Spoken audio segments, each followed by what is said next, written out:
وَلَقَدْ كَرَّمْنَا بَنِي آدَمَ وَحَمَلْنَاهُمْ فِي الْبَرِّ وَالْبَحْرِ ورزقناهم من الطيبات وفضلناهم على كثير ممن خلقنا تفضيلا. أعوذ بالله من الشيطان الرجيم. بسم الله الرحمن الرحيم. Assalamu alaikum and welcome to this third episode of the podcast series titled Becoming Bani Adam, exploring 12-er Shi'i discussions on human ancestry. My name is Fatla Megji and I'll be introducing each podcast episode, which is an audiobook of a paper that I wrote a few years ago. The audiobook is narrated by Brother Justin Mashouf. In our previous episode, we discussed the complicated relationship between empirical science and religion over time, and the relevance of the discussion on human evolution in our, namely 12-er Shi'i scriptural resources. In today's episode, we will explore both theological and hermeneutical considerations that are relevant to the topic. We will also explore the common misconception that belief in evolution is somehow at odds with the belief in God and the logical fallacies that play into this. What are the theological considerations that are relevant to this discussion on human ancestry? Moreover, we will introduce in brief the subject of Qur'anic hermeneutics, which is essentially the principles by which scholars interpret the Qur'an and the various concerns which they take into consideration, including different pieces of evidence for how to extrapolate meaning. When can we take the Qur'an figuratively versus literally, and what process do scholars follow? This conversation is the crux of the issue because there are some verses that some argue could be taken in support of evolution and others that are less clear. To illustrate this further, let's go through a few Qur'anic examples before we get into today's episode. In chapter 7, verse 11, we read, وَلَقَدْ خَلَقْنَاكُمْ ثُمَّ صَوَّرْنَاكُمْ ثُمَّ قُلْنَا لِلْمَلَائِكَةِ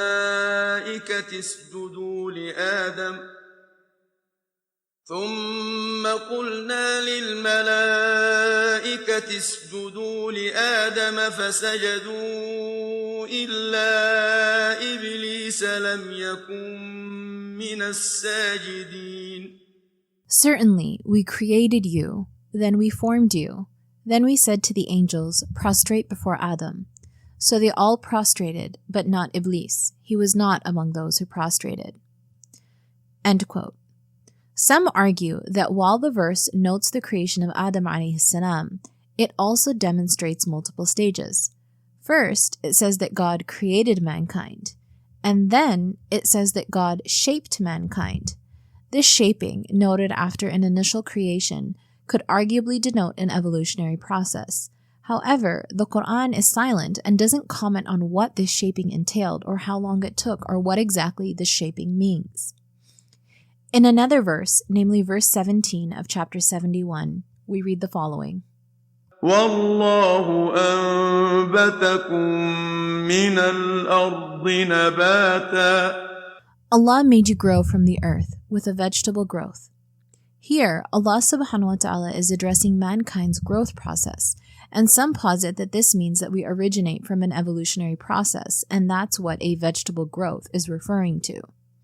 However, when referring to Sayyidah Maryam salamullahi alayha, a similar usage is used, and we know that she did not have a evolutionary birth, so to speak. There is another verse in Surah Al-Imran, verse 59, where we read the following.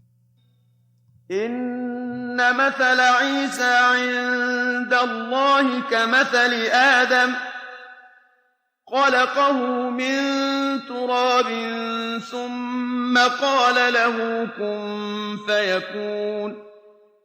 Indeed, the case of Jesus with Allah is like the case of Adam. He created him from dust, then said to him, be, and he was. This verse seems to indicate that Adam's creation was miraculous, as was the creation of Jesus. This comparison and argument from Allah subhanahu wa ta'ala only makes sense if Adam did not have either parent and was instead created in a miraculous, instantaneous manner, as was the miracle of Jesus, who had no father. This is the strongest verse used to indicate a literal contradiction against the evolutionary ancestry of human beings, and will be explored in depth later in this paper. With the various verses and interpretive possibilities, how we interpret the Qur'an and the process by which we extrapolate meaning, or the hermeneutics or usul al-tafsir, becomes incredibly important to understand, because it is important that we don't haphazardly apply principles in different scenarios, as we would like to come to a just interpretation of the Qur'an. And with that, let's begin today's session from the audiobook. Like all other Abrahamic faiths, the Islamic tradition has been historically uniform about the creation of man. Adam was directly and miraculously created by God, outside of normal causes, from clay or dirt or earth. Several verses and traditions discuss the creation of man from an earthly substance. Words used include turab, Qur'an 3:59, teen, Qur'an 6:2, salsal, hamma, masnoon, Qur'an 15:26. Ayatollah Jawadi argues that the terminology used when describing Adam's creation represent different stages, increasing in their complexity. Though some have opted to interpret these terms as symbolic versus literal, most mufassirin throughout history have argued that these are meant to be taken literally. This is due to an approach in reading the Qur'an where the default interpretation is the literal one. This hermeneutical principle will be explored later. This is definitely at odds with the predominant scientific belief that humans have descended and evolved from a long chain of mammals. Human evolution is now so widely accepted that the evidence for it is presented as insurmountable and beyond reasonable doubt. Fossil evidence showing human-like creatures dating back millions of years and other empirical evidence supports the theory of evolution to such a degree that it can no longer be disputed without significant fallout. Approaches like this have strengthened the false notion that accepting evolution as the methodology for the creation of mankind is paramount to the rejection of a sentient designer/creator, i.e. God. The false dichotomy has been created because evolution seems to contradict the way in which God says he created mankind according to religious texts like the Old Testament. For those with religious inclinations, this is the crux of the problem. Belief in evolution does not preclude belief in God. Nor does evolution explain the origins of life, which is a puzzle that continues to haunt atheists as they attempt to recreate life. Questions like what set the world into motion, and what instigated life itself in the first cells on Earth remain unanswered. Thus, evolution does nothing to disprove the cosmological argument for a necessary being, i.e. God. Essentially, accepting evolution as a process for the creation of mankind is not at odds with the belief in a creator. Further to this point, empirical research can only explore the tangible and material aspects of our world, i.e., what can be observed and measured. How is it possible to disprove the existence of God through scientific means when nothing can test or disprove what does or does not exist in the immaterial world? Some may deny an immaterial reality altogether, like many materialists and positivists do, or remain indifferent or agnostic towards anything they cannot directly observe. However, as God is immaterial, he cannot be directly observed by the material world, so the conversation remains outside the scope of the empirical sciences. The truth is that humans have also struggled with observing the material world, as was discussed with the hunt for invisible dark matter mentioned in the preamble. As such, discussions of the existence of God are outside of the scope of a discussion on evolution or even empirical evidence in general. Essentially, evolution is not in contradiction with the existence of God, an issue that Shahid Mortaza Mutahari, died in 1979, has explored in detail in his paper Tawhid va Takamul, Monotheism and Evolution, and in the causes responsible for the materialist tendencies in the West. Taking all of this into consideration, it has been suggested by 12 Shia scholars that even if our evolutionary ancestry were to be proven to the point of fact, it would be warranted for Muslims to understand the verses on the creation of mankind accordingly. Looking only at the verses of the Qur'an, not much can be concluded about the origins of mankind, as the Qur'an is seemingly strategically obscure even in its most literal apparent meaning. It can be read both as accepting human evolution and as rejecting it.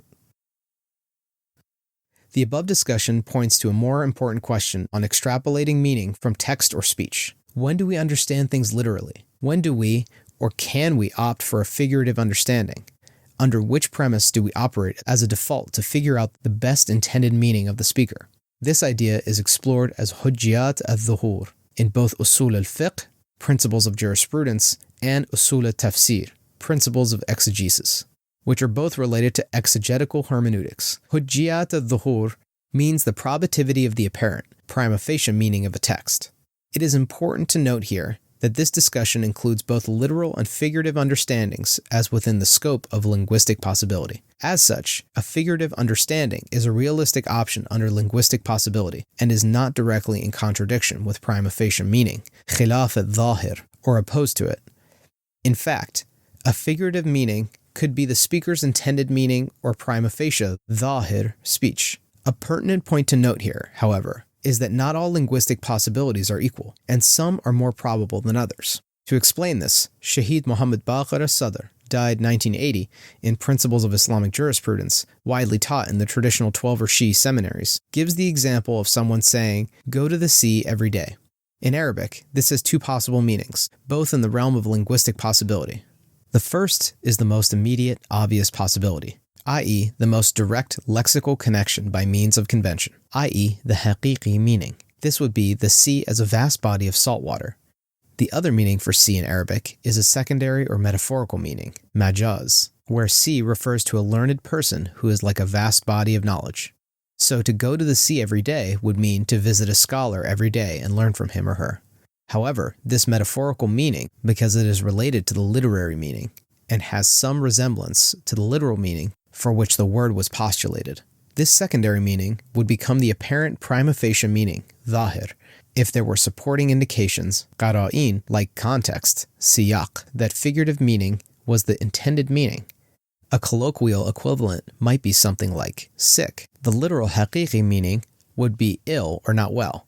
However, in 2020, the word is often used inverse to its literal meaning, to mean that something is great. This secondary meaning would be its figurative meaning, majaz.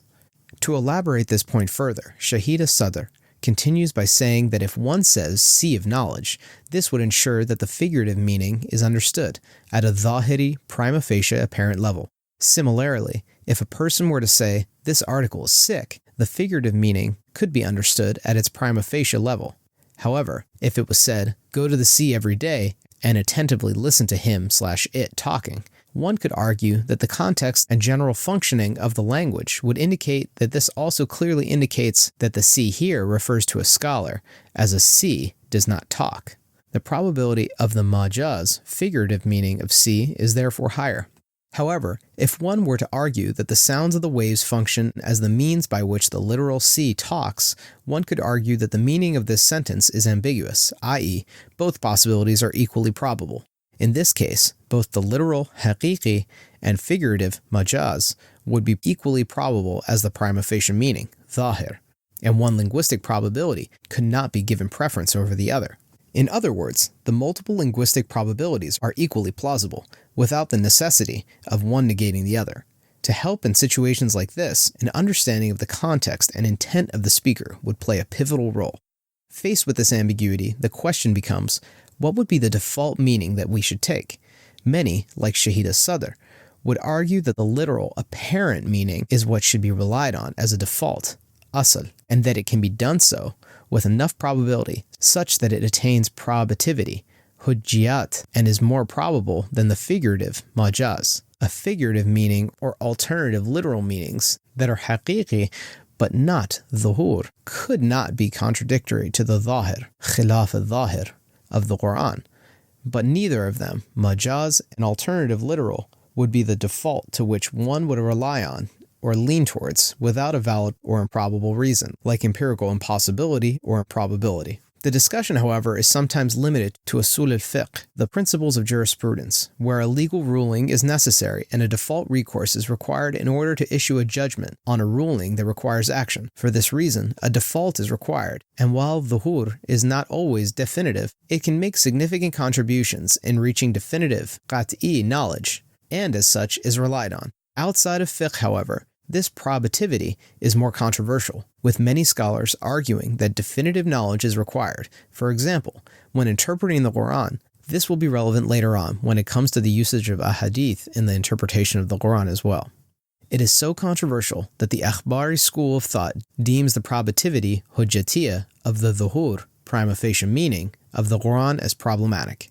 For these reasons, some contemporary scholars, like Shaheed Mutahhari mentioned earlier, have already suggested there is room for symbolic understandings in the story of the creation of man, although he has not specifically mentioned how. This is because it would not be controversial to accept humanity's evolutionary ancestry as long as it does not contradict with the apparent nature of the Qur'anic text, which, as explained, is precisely the case. In relation to this possibility, Ayatollah Jafar Subhani, born 1929, has elaborated further, stating, quote, "The divine texts remain silent on matters related to the evolution of other species. However, the apparent nature, zahir, of the Qur'an and the current Old Testament is that mankind was created from clay and that there were no intermediate stages in this process. And this is not in accordance with the view that humans are a product of an evolutionary ancestry. However, with all things considered, if the matter of human evolution in the future were to become a scientific fact, such that it was empirically indisputable, i.e., that today's humans, their existence as a two-footed creature that has a soul and can communicate with a language, are the result of changes in stages, i.e., evolution. If this were to reach a stage of empirical certainty, such that it would be counted as indisputable, and there was no longer a possibility to deny it, then in this case, the apparent nature of the Qur'an is not so stringent that it could not be explained by ta'wil or tafsir. It could be argued that there is no inconsistency when God says humans were created from clay, because there is nothing to negate that God has not explicitly mentioned between being clay and becoming human. Silence on a matter, i.e., intermediary stages, can never negate the existence of something. From this, one can somewhat comfortably conclude that there does not seem to be an existential crisis for Muslims if human ancestry through evolution were to be proven. The Qur'an seems to allow for this type of literal meaning, i.e., even an apparent literal haqiqi reading seems to allow for the existence of intermediate stages between being clay and becoming human. What this means is that in addition to figurative readings, there is scope within the literal reading for a gap or a silence about certain parts of the story. According to this explanation, accepting human evolutionary ancestry would not necessarily be contradictory to an apparent reading, khilaf al-zahir, of the Qur'an, and it would not necessitate a symbolic or figurative reading either, i.e. majaz or the secondary meaning. This seeming conundrum can be solved when dealing with the Qur'anic text alone. The heavier implications and contradiction between Islam and human evolutionary ancestry lies in the ahadith literature, where the evolutionary ancestry of Adam has been negated quite literally and without ambiguity. If the ancestral origin of today's human beings from previous hominids were to be proven unequivocally, this would also change our relationship with the apparent literal readings of the ahadith with regards to the creation story. For the purposes of this paper, it would be necessary to address the issues using verses of the Qur'an as a starting point. However, using the Qur'an, several scholars, Sunni and Shia alike, have come to an impasse with regards to evolution. It is extremely difficult to understand the Qur'an or to come to any conclusion without referring to anything else, as can be seen by the obscurity of the verses on this topic specifically. The Qur'an itself mentions referring to those who are firmly grounded in knowledge for the ta'wil, inner meaning of the Qur'an.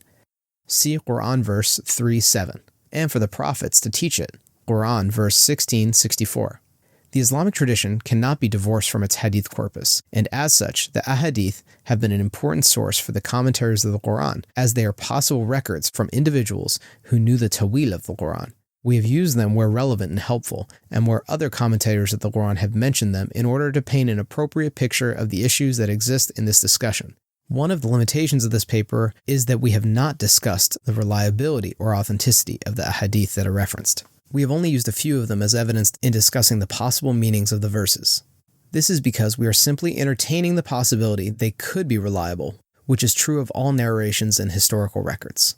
D. A brief history. Most contemporary Twelver Shi'i thinkers have contended that if humanity's own evolutionary origins were to be unequivocally proven according to empirical methods, this would not contradict the Qur'an or cause a great crisis of faith for Muslims. However, most also contend that as of now, we have no reason to dismiss what seems to be the more likely apparent literal interpretation of the verses. This is that humans were created independently of an evolutionary process, and that they are descendants of Adam and Eve. Other scholars, like Sayyid Musawi Ardabili, died 2016, and Ayatollah Mishkini, died 2007, have given possible explanations for various verses that could support Adam's evolutionary ancestry. In fact, they explain both of these possibilities as uncontradictory with the apparent nature of the Qur'an, and hold that a believing Muslim could believe in the evolutionary ancestry of mankind without negating the Qur'an. Neither scholar contends that evolutionary ancestry is definitively the case, and they give equal credence to the Qur'an, supporting both the possibility of evolution and otherwise. Others, such as Dr. Muhammad Tawfiq Sadeghi and Abdul Karim Khatib and Dr. Yadullah Sahibi, have contended that the Qur'an actually accepts the theory of evolution. However, scholars like Sahibi do not take into consideration Islamic traditions or history alongside the Qur'an.